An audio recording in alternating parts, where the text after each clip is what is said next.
Okay, good morning. We will start the lecture soon, so please turn on your camera, please.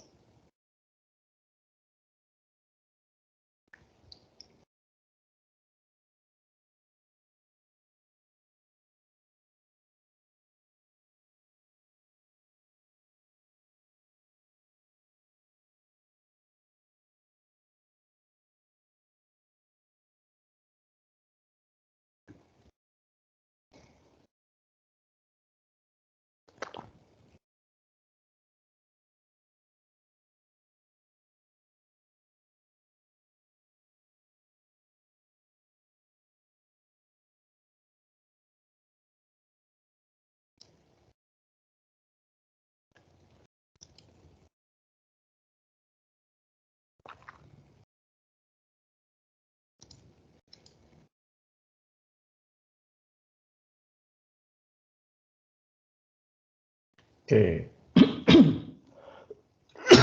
Thank you.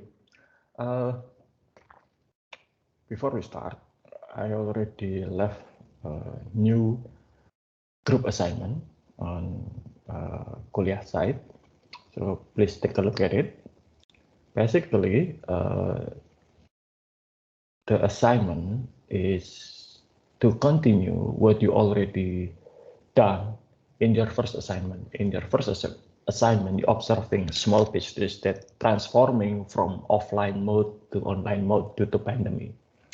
Now, you should use Porter 5 competition forces model that we already covered in chapter 3 or lecture 3, and use that to analyze the small business that you observe, each of you. So what you need to identify is who are the direct competitors, is there any new market entrants, or how difficult it is to get into the market or to the competition, and then what are the substitute products for that particular company, who are the supplier and who are the customer, along with their bargaining power. Okay. So that would be your next assignment. It's due before our lecture next week. Any question?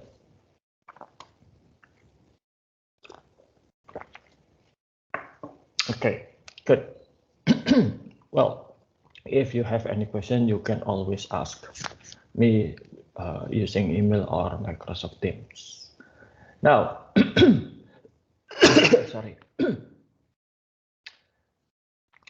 Today, we will discuss the foundation of business intelligence, databases, and information management. Now, this is a quite important topic in my opinion, because this is what you are going to be in the next few years or in the foreseeable futures. Why? Because the role of traditional accountant has been shifted from preparing financial information or accounting information to analyzing financial information and then interpret what that information means as an actionable advice to the management. Okay, so that's the futures. In that futures, the most important part of that job is data. Okay, you will need to understand how data in your organization being managed, where it comes from, how to clean dirty data, because data, mostly raw data, are dirty, or even if it's not dirty, it's not in a shape to be used immediately. You need to make an effort to process the data and then create information and also actionable advice based on that data. Okay. And business are also shifting from intuition-based decision making to information-based decision making. So if you make business decision, we will cover that later when we discuss decision support system. When you make rational business decision, you need information, you need data to back your decision. Okay.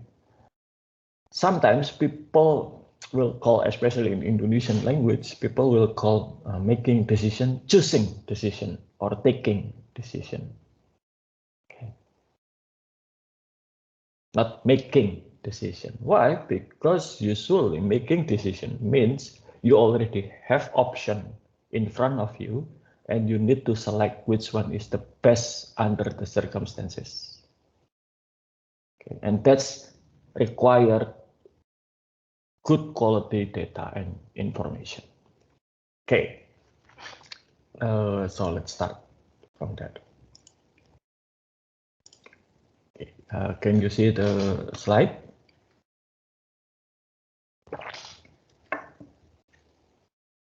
Is it visible, the slide?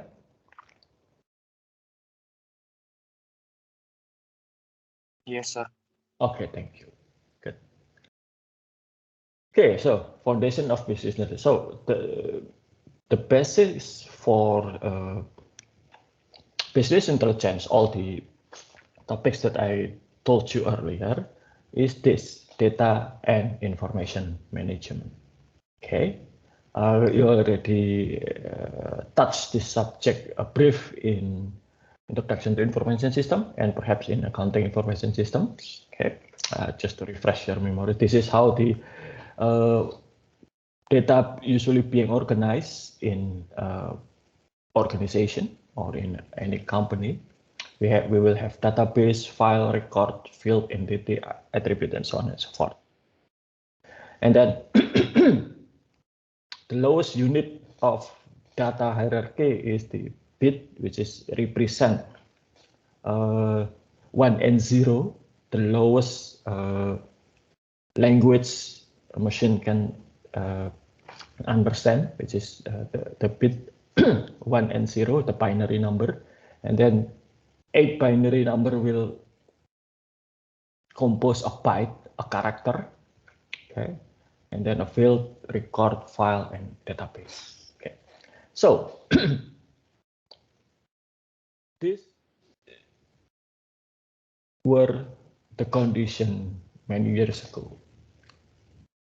Although you probably won't see this as much, but it still exists. So in the old days, every time a company need a software or a system, some programmers will create that for the companies.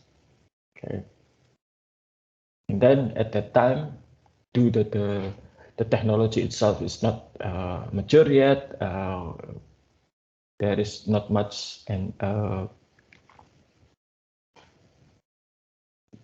technology to manage data in the market. So every software will have their own file or data. As you can see here, there are what is green, teal, orange, purple. Okay, it means each application will have their own data with their own format. Okay, so it's very hard to exchange information between this data. Sorry, this application. For example, sorry, every time the accounting and finance need to calculate salary, monthly salary, they have to grab the latest information from human resource about the employees' information. For example, is there any promotion?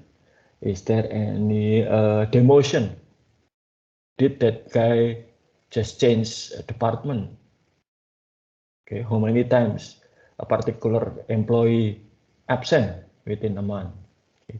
And then they also got information regarding their performance from each department. From sales and marketing, there will be information about the sales commission or bonus.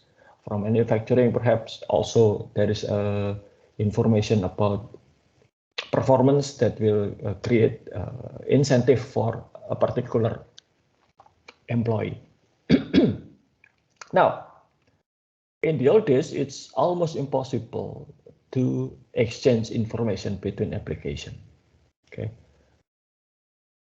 I still remember in 1990s when I was learning computer for the first time, there was no copy and paste. So if I want to copy something from one application to another, it's almost impossible. Okay. Copy and paste was starting to be used widely in 1995. So 5 years before that, I learned on how to exchange information between application the hard way. How is it?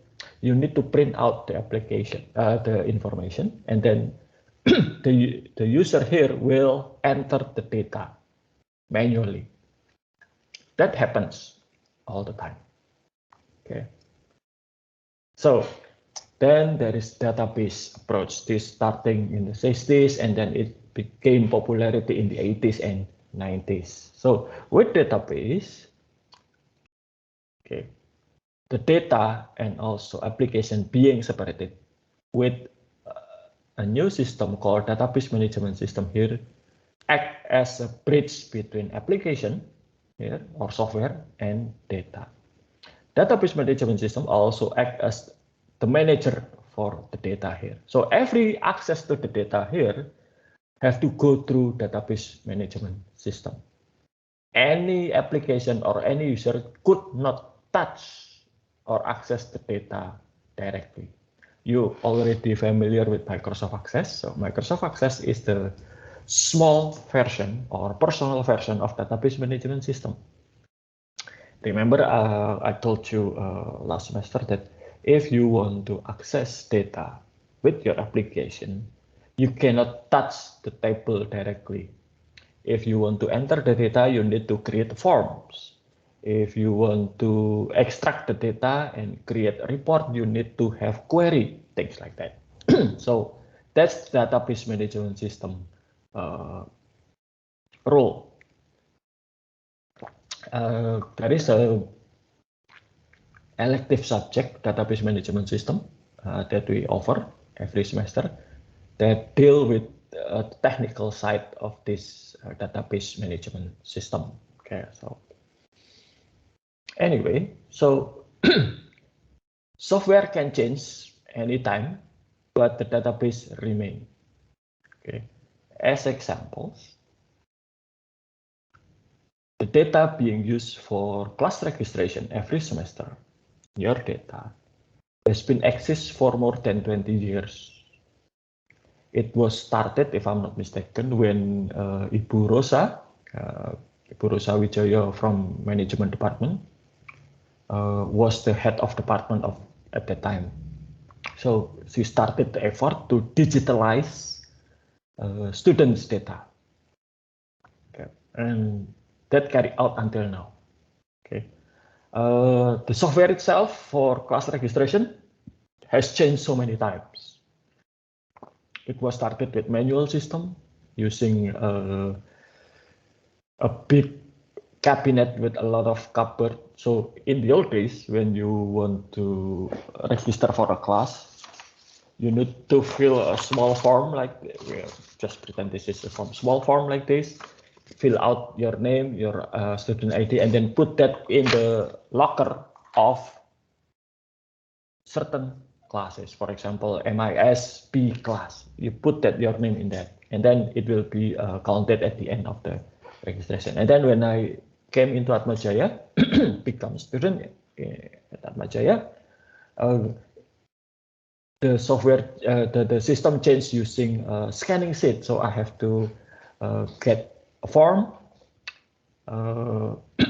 mark my choice, and then I submitted the form. And then in 1995, okay, we started using computers for class registration system, but at that time still with text-based, and now you already enjoy the web-based class registration system. So there are plenty of different applications accessing your data here for all those years, and yet the data still exists, although the application changed.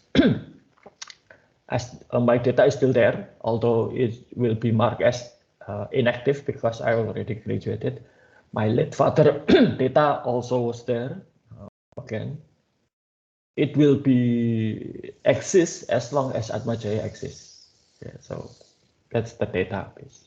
Okay, and remember this tables, how to represent information in tabular format with rows and columns, field and record. Okay, just to refresh your memory. This is an operation that can be implemented on relational database management system. When you use Microsoft Access, you are actually using this, especially when you create query or you create something for a report. It just hide behind a graphical representation. So when you create report, when you create table, Microsoft Access actually using this operation. Okay, but it's hidden behind the graphics. Now, if you are serious about database management system and you work with a large database like for banking, online store, and any other application, then you will meet with this operation. It's called the SQL, Structured Query Language. If you like, you can take that elective subject I mentioned earlier. Okay. So what's the capabilities of database management? Defining data.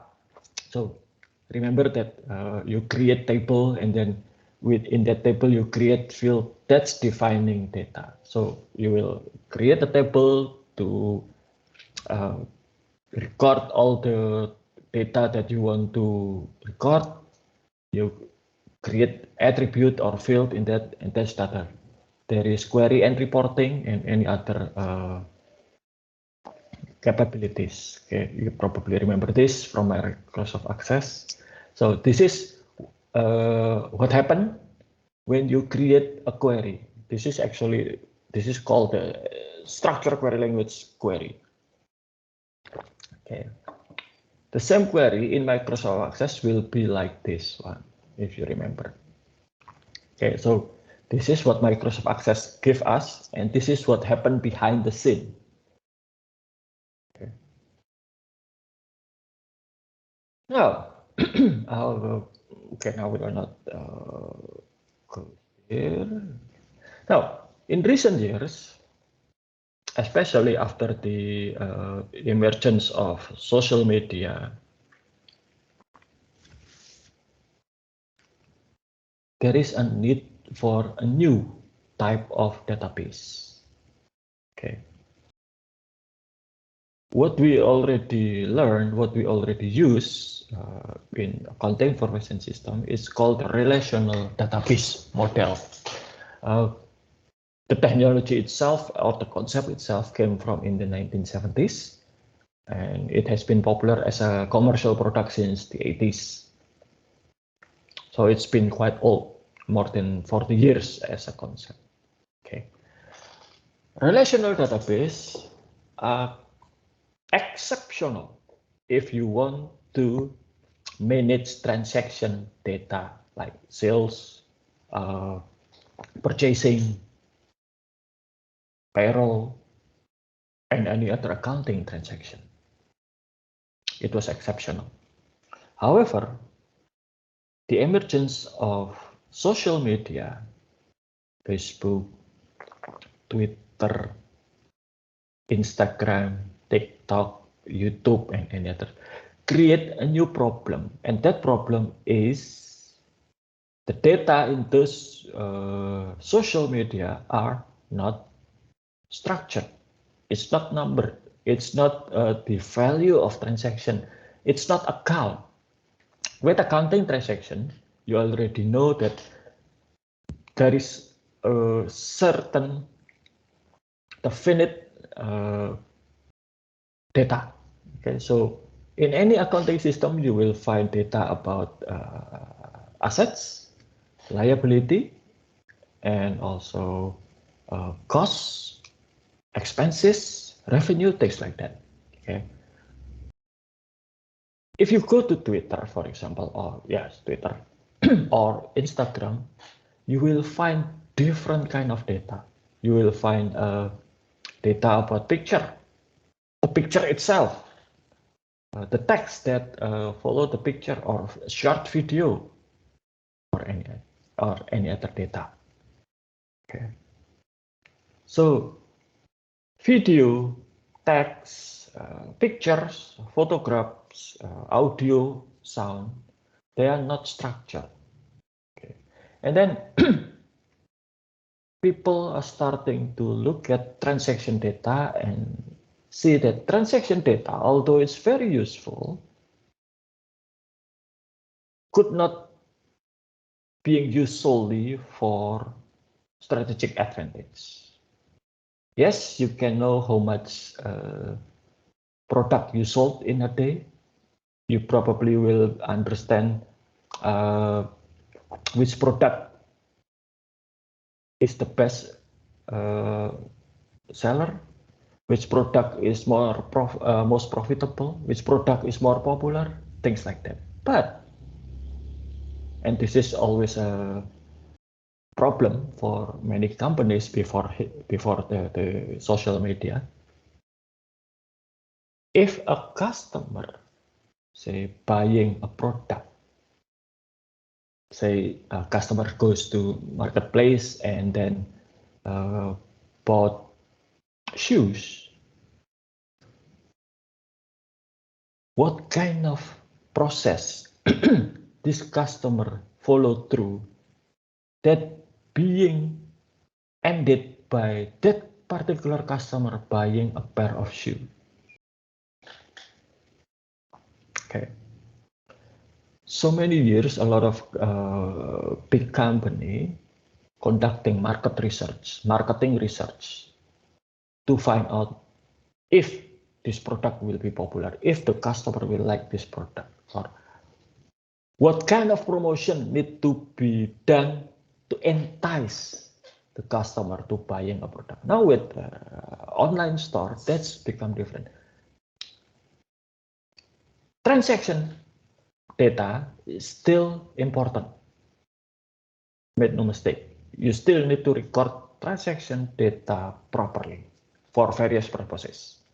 But it's also important to record the interaction data between customer and your system. For example, if you go to Tokopedia, Tokopedia will record what time you visit their store. Marketplace, sorry. Okay. From where? What time? Which gadget did you use? Did you use web browser, or did you use native Tokopedia application? Okay. They can even tell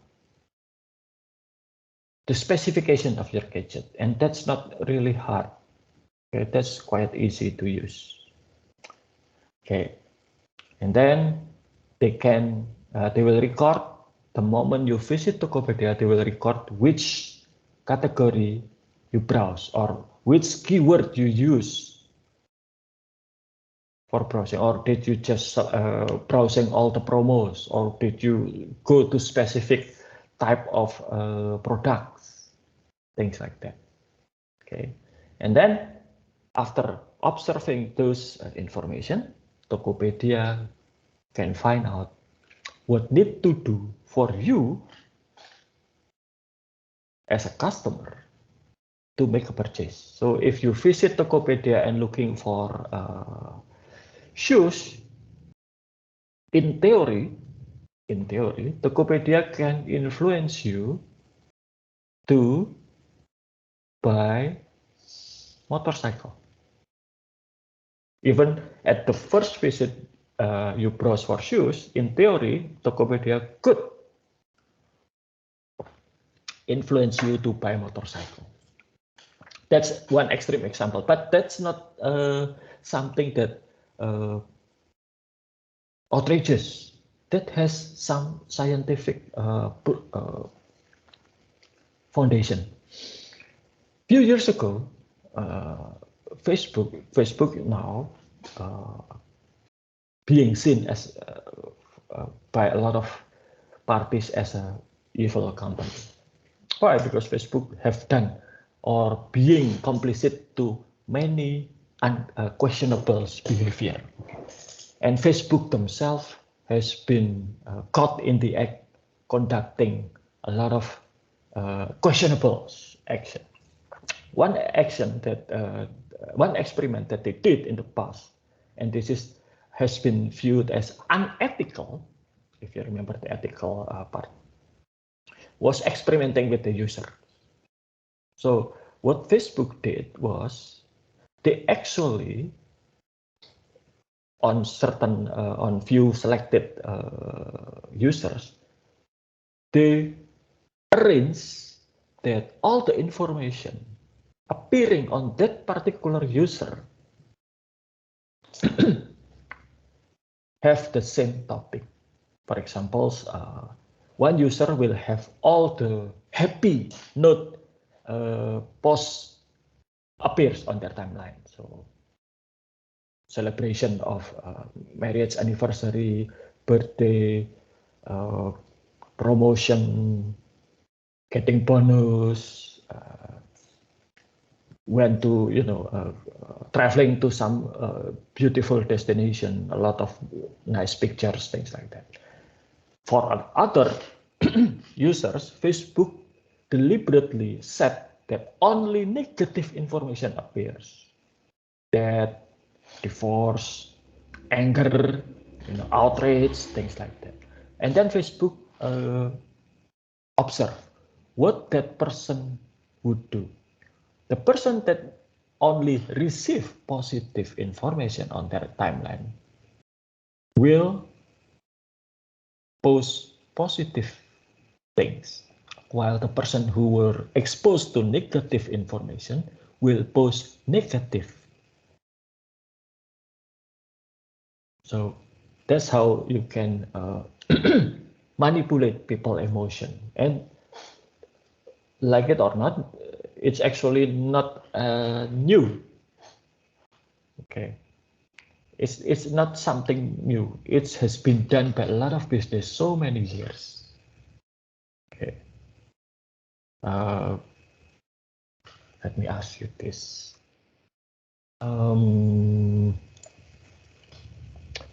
I'm sorry, I'm not being discriminatory, but I would like to ask the male student here, Hildegard. Yes, sir. Okay. Have you ever visited Ace Hardware? Yes, one time I think. One time, only one time? Yeah. Okay. How do you feel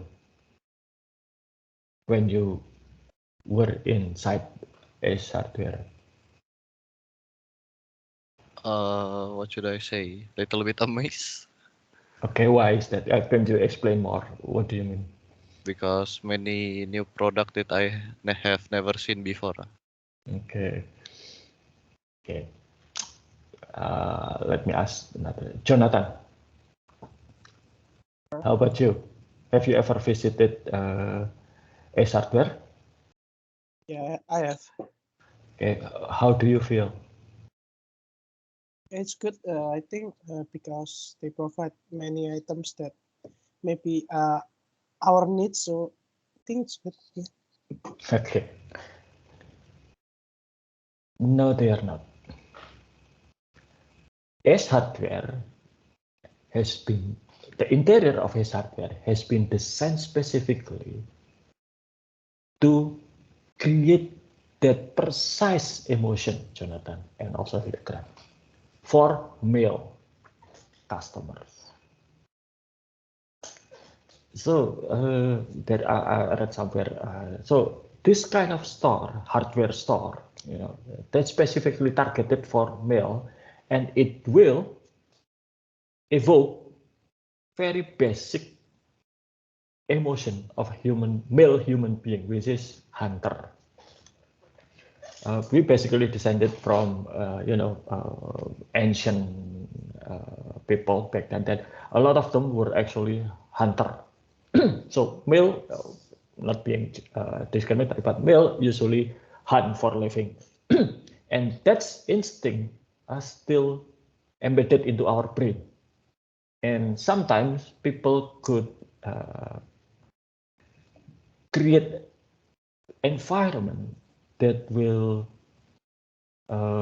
awaken that instinct. So Hildegard and Jonathan especially, you mentioned something really interesting. They provide a lot of things that we need. That's not true. You don't need that, but you want that. Okay? And you felt that as if you are needing it. And that's exactly what Ace Hardware did. It's not something illegal. It's not something bad. They just want to sell something. And a lot of other stores actually have done that. Even our next door convenience stores. Look at the layout of your next door convenience stores. Okay. Look at popular products. It's easy to find. It's so obvious. Once you enter the store, you already seen that popular product. It's easy to reach. That's not coincidence. Okay. Popular product will pay that convenience store to have their product within the eyesight of customer and also within the reach. Okay. Okay, so let me continue. Like I said, so it's not really something new. Okay, and that's what the new system being is. So let's return to the technical topics here. So that's when the new database technology came up. It's called the NoSQL. Some say that it's the abbreviation of not only SQL. Okay, so this is more flexible data model. Okay, it uses a lot of computers because it will manage a lot of data. Easier to scale and could handle large volume of unstructured data. So the emphasis will be on unstructured data like picture, video, text, audio, and any other unstructured data. Okay. And then there is this one, blockchain. Okay. You probably have known blockchain with their most popular product, which is cryptocurrency and Bitcoin. So what's this blockchain? If you remember in your accounting courses, you will remember that there are general ledgers and subsidiary ledgers. Okay. In traditional accounting system, those ledgers are managed centrally. Okay, so they will be in one place. And if you want to access that, you have to go to that place or system or computers. Okay, so they were managed. With blockchain, that's different. Okay, so for example, this is not really a good thing. But okay, let's just say that you submit an order, and then all the order being processed, okay, the order is fulfilled. Okay. In traditional accounting system, all this information will be used to update the general ledger. Okay, but with blockchain, it's not like that. Each transaction data will be put in one file, and that file will be changed into another file that create the ledger.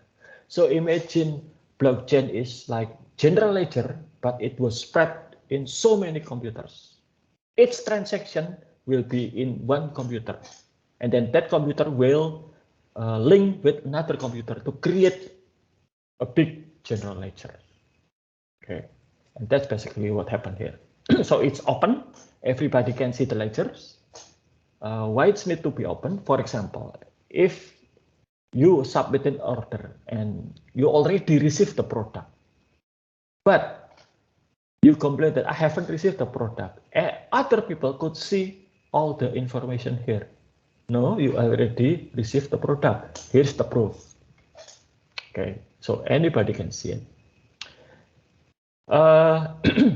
What about the Bitcoin? That's also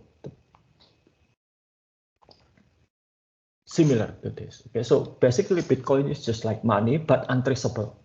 Okay, there is no serial number, but it can be seen where the Bitcoin goes. Okay, it's a little bit complicated, but remember that. So why it's not popular yet? First, because with cryptocurrency, there is no backing.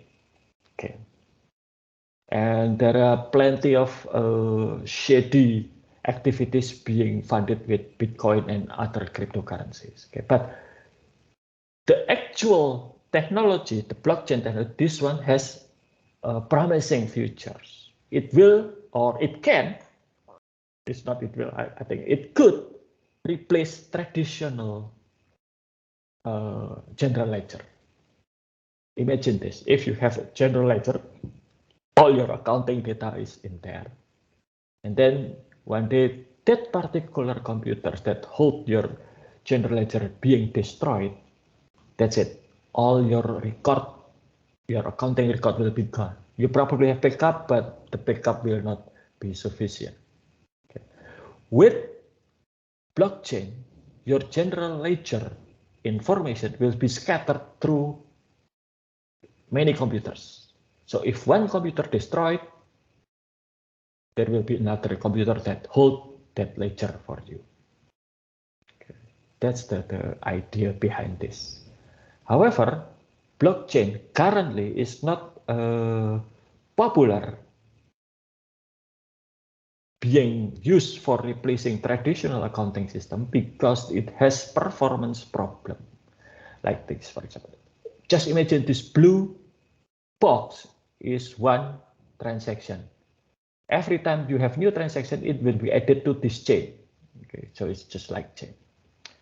You know, the longer the chains, the heavier it got, right? If you have 1 meter chains, it will be less weight compared to 2 meter chains. It will be lighter than 10 meter chains. Okay, so the longer the chain, the heavier it gets. Similar concept applies here. The longer the chain, the blockchains, the heavier it is for computer to process. So for example, I want to find a transaction that happened in 5th October 2021. So you need to go through all these chains to find that information. If you have only 100 chains, that's fine. You just need to look for 100 computers. But if you have 1,000 chains, you need to search through 1,000 computers. So it will be slower. The longer the chain, the slower it becomes. That's the problem with blockchains right now. Okay, and in terms of performance, nothing really beat the centralized ledger at this time, but it has potential. Okay, we just don't have a way to solve the performance problem yet. Okay, and then the big data, all the data that I mentioned earlier about the voice, text, picture, video, and any other data is called the big data. Why it's called big data? Because it's really big. In your computers, you probably have 1 terabyte of storage, and that's quite plenty. Big data come in the size of big data or volume is usually in the range of exabyte. It's billion terabyte. not only million, it's billion terabytes. Okay. And it has a lot of information in it. Okay. Now, this is the challenge for us, or for you at least, accounting students in the futures. What you need to do to have this? What you need to do to face the challenge, big data. Okay. And that's where the accounting student should align their future. Okay. You still need to understand how information is, accounting information or accounting reports being prepared. Don't get me wrong, but don't stop there. You need to understand how this kind of technology can affect you. Okay, so with those many data, the problem becomes how to use that data for the advantage of your company or your organization. Okay? And that's where the business intelligence come in handy. Business intelligence is the discipline to try to manage and analyze data to come up with useful and actionable information. Okay. Traditionally, it starts with data warehouse. Data warehouse is a system that stores current and historical data from transaction system. Okay. So with this data warehouse, you can see, for example, what product will be requested the most during Ramadan. What product will be requested the most at the end of the year, things like that. Okay. Believe it or not, there is a pattern in it. Okay. Take example of Coca-Cola. Coca-Cola has this special product, Fanta. Okay. Usually, Fanta will have maximum 4 different flavors, okay, and they change. You know, some flavor come and then goes. I used to like when I was a child. I used to like to drink orange Fanta, okay. And then a few years back, I like green Fanta. That I think it's the flavor was fruit punch or something like that. And then there was a blue Fanta, purple Fanta. Okay, but it just come and go. There is one flavor of Fanta that always available, which is, anybody knows which flavor or color of Fanta that always available? Any idea? Is it red, sir? Yes, you're right. It's red. In fact, until a few years ago, I don't know their strategy right now, but until a few years ago, every time Ramadan comes, Coca-Cola factory in Indonesia will stop producing other flavor of Fanta and concentrating to produce red and only red. Why? Because that's the regardless of the other flavor, red Fanta is always popular amongst the buyers, among the consumers during Ramadan. I don't know why. Okay, but that's always popular. Okay, so that's kind of information from the historical data can be used for planning in the futures. Okay, but there is other technology here. Not. Okay, so this is data warehouse. Okay, you will have operational data, historical data. The one that 5 years ago the government of Indonesia was trying to do was to use social and web data for evaluation of government's performance. For example, if a government just build road, okay, it usually will be good for few months, but then it could broken or it could damaged by something. Okay. So the government need to find out if somebody noticed something peculiar about that facility. For example, the road is too narrow, the road is too steep, or the road is too slick for rainy season. Okay.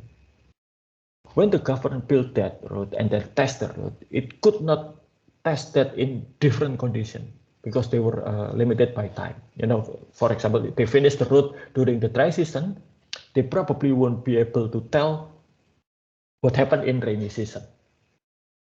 So the government need this kind of input from the citizen. Unfortunately, usually us is reluctant to report that kind of problem, especially small problem, to the government directly. Although the government provided that mechanism, but it's usually just for very significant problem. But with this web and social media data, it can be done. In 2015, I actually working with the University of Wollongong in Australia to map, to create interactive online map for flooding in Jakarta. It used data from Twitter.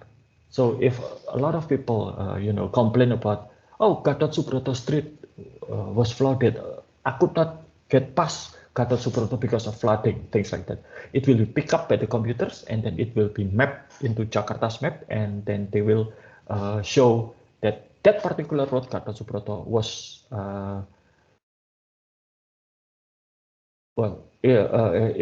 you cannot go past Gatot Subroto because of flooding. So this area is flooding, find another way. This area is flooding, don't go there, things like that.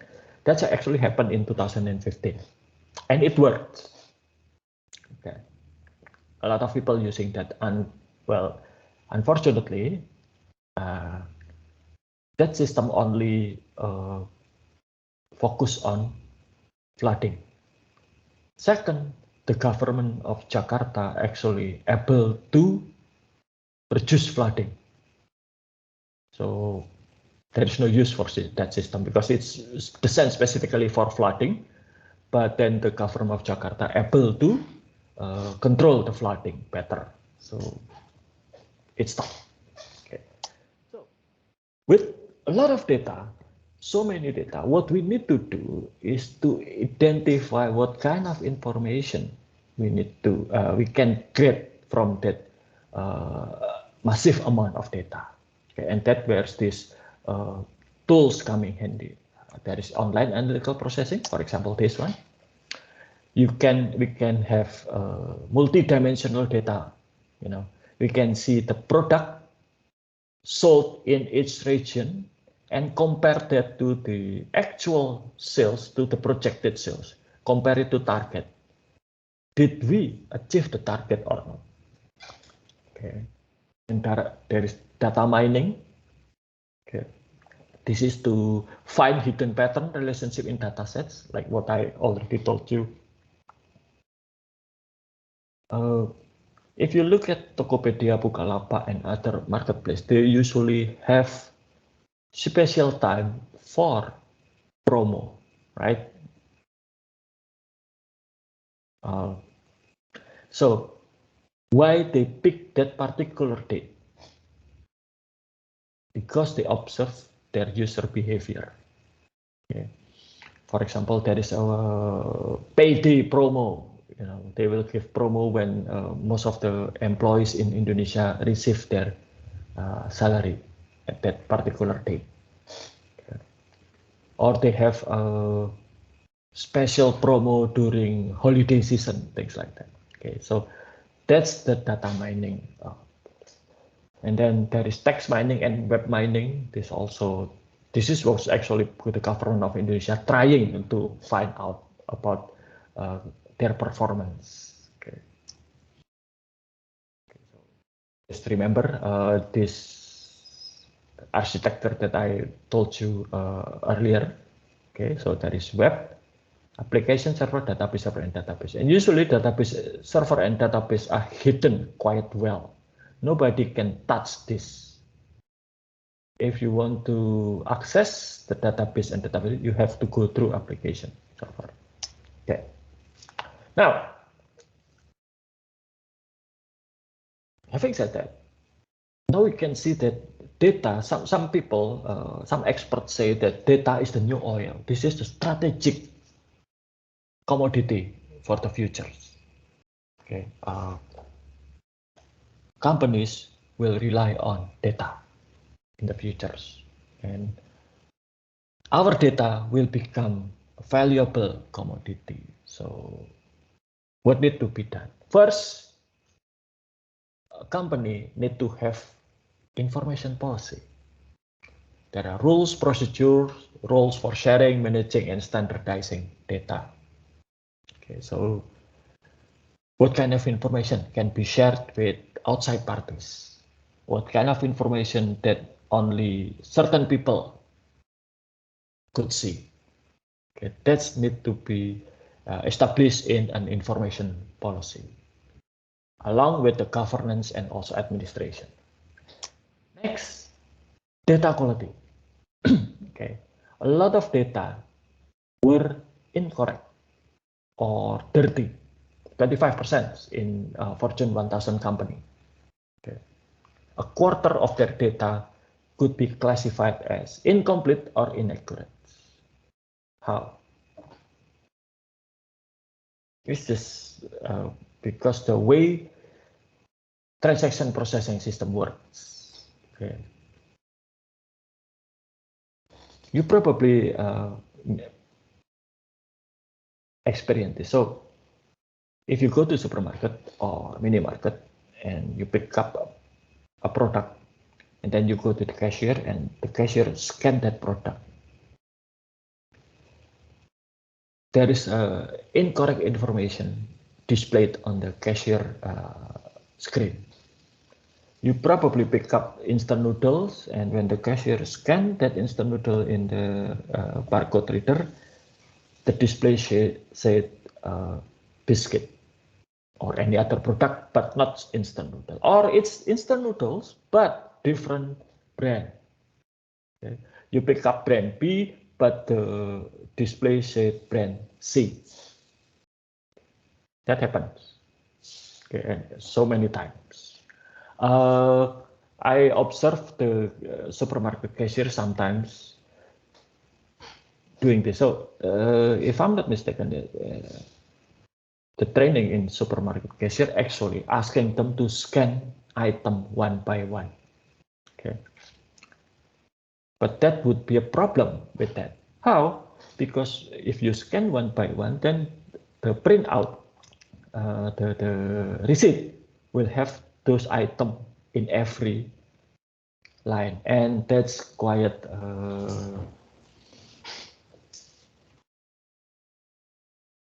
it takes a lot of papers to print that kind of information. So what happens usually if you buy, say, 10 fried instant noodle at the same flavor, the same brand, the cashier will count that and then just scan one and then type in the quantity, 10. Okay. However, the cashier could be wrong. Instead of 10, the cashier could key in 9 or 11. Okay, so any numbers. Okay, then you paid for that. That could happen. Okay, so that's why data could be inaccurate. Okay. So how to do that? We need to identify and correct faulty data. Okay. We need to have data quality audit and data cleansing, and we can't do it manually. It has to be done automatically. Okay. Okay. There are so many. There are so many things that can be done to make this automatic. A lot of our data has been designed to prevent mistake. So I'll give you this example. Few weeks ago, I was involved in a vaccination event. Not me. I've been vaccinated by the government through Atmajaya, but it's for general public. Okay, so the people who want to be vaccinated have to register. Okay, they need to register their name, their citizen ID and ICA, and also their address, so on and so forth. Then somebody asked me, do we need the date? Because I designed the form. I intentionally, well, not that, but when I get the registration, you know, the data that people who would be vaccinated, I create a cleansing system for that. It's not that much. It's only like 500 people. So it's not that you can do it manually, but I create some sort of automatic things. Okay, and I found out a lot of people entering the wrong data. For example, you know that the vaccination has a age limit, right? Nobody under the age of 12 could be vaccinated at this time. Okay, so we need to make sure that the people that will be vaccinated is older than 12 years. Okay. We need to be very careful about gender. Okay. I don't know why, but that's the requirement. Okay. So, Eleonora, do you remember your NIK? No, sir. Do you have your KTP with you now? Wait a second, sir. Okay, sure. I want to show you something. So in our NIK, there is certain information that can tell something about you. Okay. If it was up to me, when I was first designing the form, I did not include gender and also date of birth. Why? Because I'm sure I can find that out from NIK. Do you know that you can tell somebody's birthday and also gender from NIK?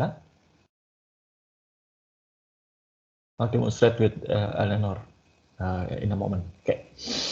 Okay. So don't tell me. Can you tell? Let me remember. I can't remember. Just a moment. Okay. Eleanor, just take a look at your NIK.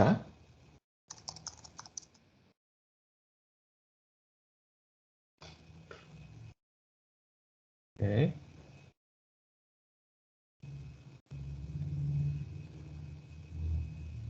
So digit number 7 and 8. Can you tell me the value of the digit number 7 and 8 in your NIK? Is 7 and 0, sir. 7 and 0. So your birth date is 30th. Don't tell me the month, just the date is 30th. No. No. No. Digit 7 and 8. Is it? Are you sure it's 50? 70?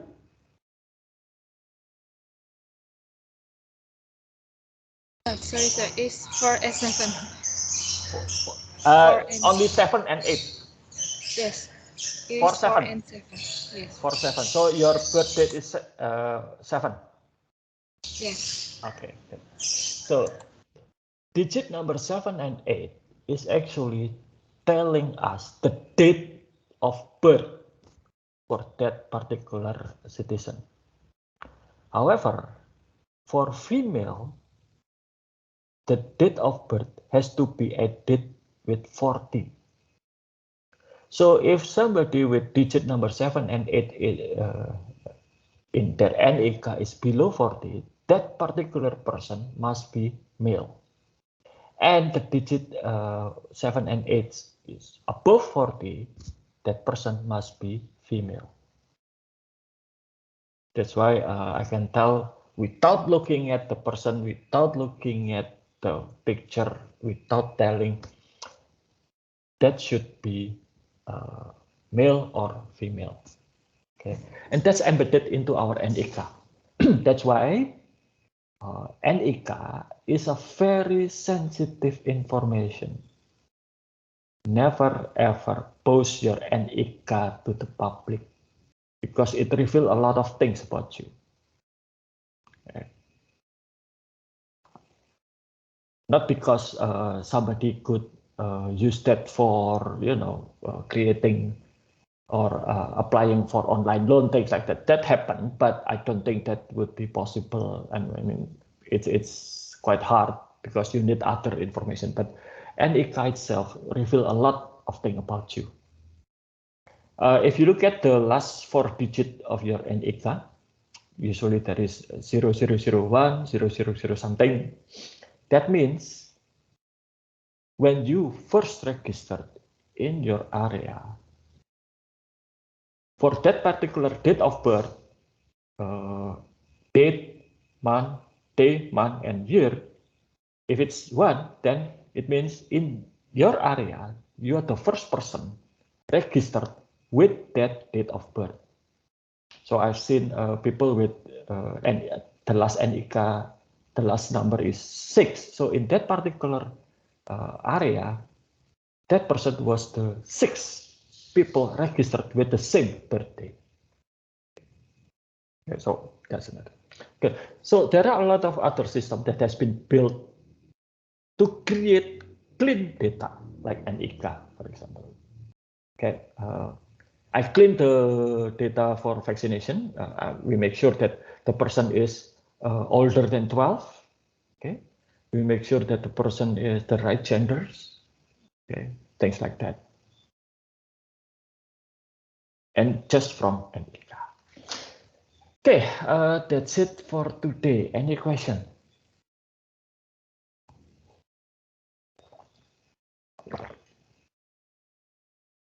No? Okay, so that's it. Please work on your assignment and I'll see you next week. Okay, good morning and take care.